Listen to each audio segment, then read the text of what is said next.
Hello friends, welcome to Siddhu's kitchen. आज आपण शिरा करणार आहे, रव्याचा शिरा। तर त्यासाठी लागणारं साहित्य: 1 वाटी रवा घेतला, अर्धी वाटी तूप घेतलं आहे, सेम वाट्या आहेत दोन्ही पण। तर हे तूप आधी मी कढईमध्ये टाकते।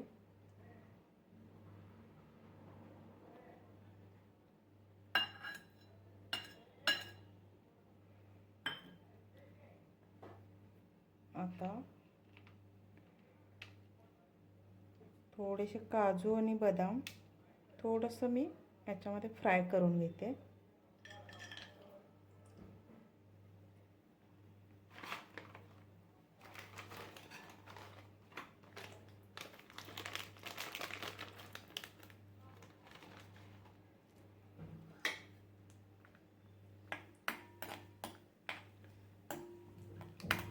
थोडंसं फ्राय करायचं आहे।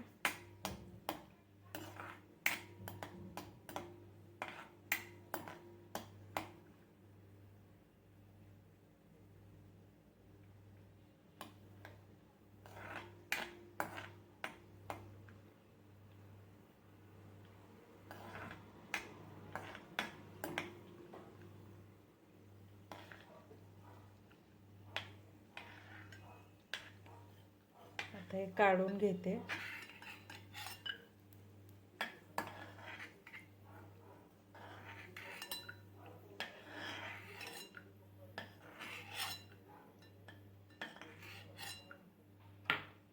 बेदाणे टाकते, बेदाणे लगेच फुलतात म्हणून सेपरेट टाकले।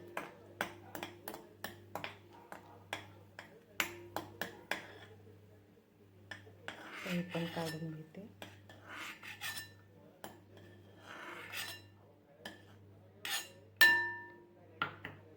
आता हा जो रवा आहे तो रवा टाकते।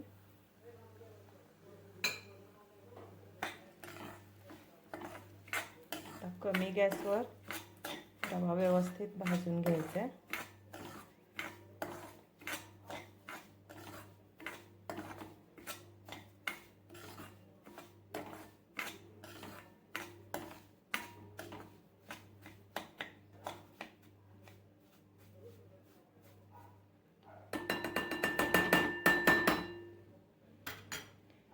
आता ह्याच वाटीनं मी 1 वाटी रव्यासाठी 2 वाट्या पाणी घेणार आहे।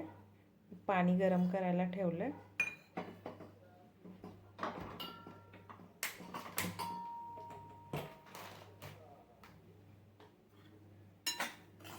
आता रवा व्यवस्थित भाजून झाला की ते पाणी गरम झालेलं याच्यात ओतायचं आहे।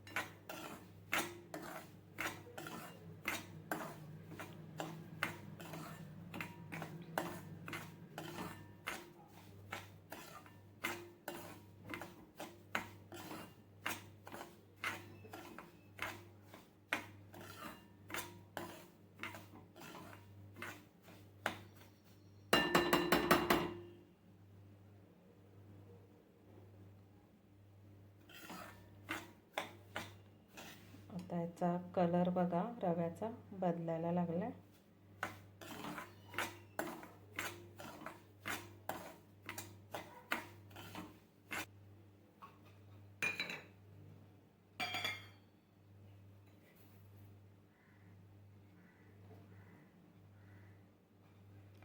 आता ह्या वाटीनं रवा घेतलाय, ह्याच वाटीनं तूप घेतलंय, अर्धी वाटी तूप।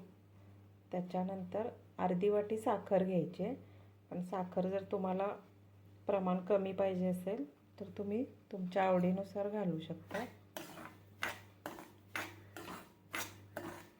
आता पाणी गरम झालंय,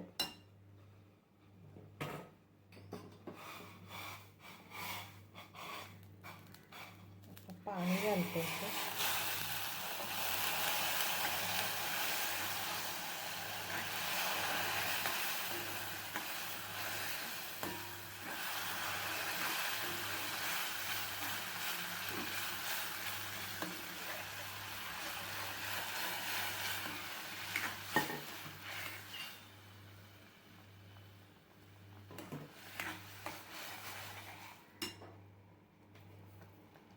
आता मला साखर थोडी कमी घालायची आहे म्हणून मी 2 चमचे साखर घालणार आहे. हे मोठे एवढे 2 चमचे.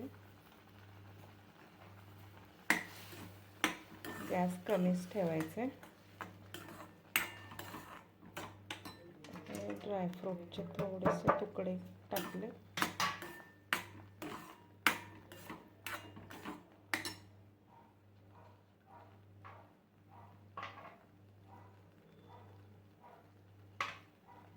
ड्रायफ्रूट्स पण टाकते.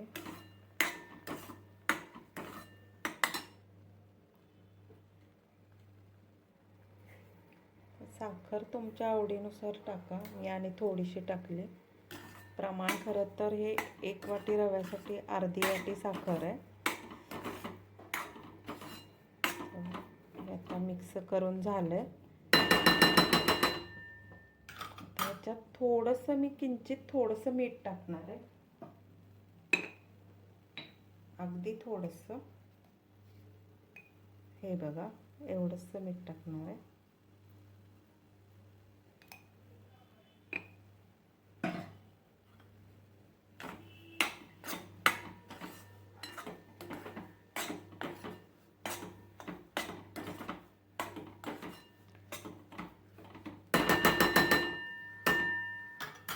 आता याला 1-2 मिनटं झाकून ठेवूया.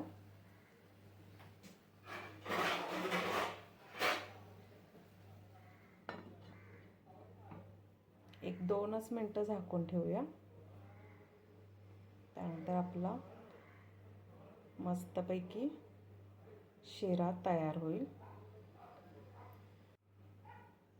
आता झालाय का बघूया. 2 मिनटं झाली.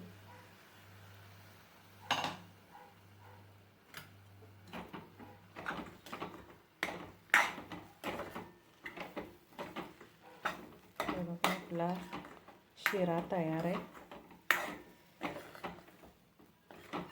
अगदी मऊसूत असा छान झालेला आहे.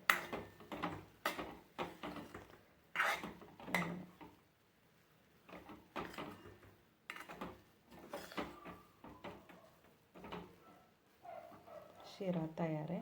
बघा हे जे मी प्रमाण सांगितलं हे अगदी अचूक प्रमाण आहे. पण 1 वाटी रव्याला 2 वाट्या पाणी, त्यानंतर अर्धी वाटी तूप आणि अर्धी वाटी साखर हे अगदी योग्य प्रमाण आहे.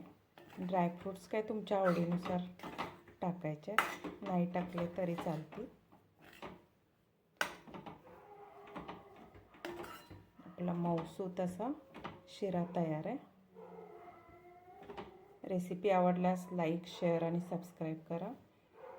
आता असाच शिरा आपण याला प्रसादाला पण करतो, फक्त ते 1/2च्या प्रमाणात असते, म्हणजे 1/2 वाटी किंवा 1/2 किलो असं. तर हेच प्रमाण डबल करत जायचं आहे. तर आता हे मी काढून घेते.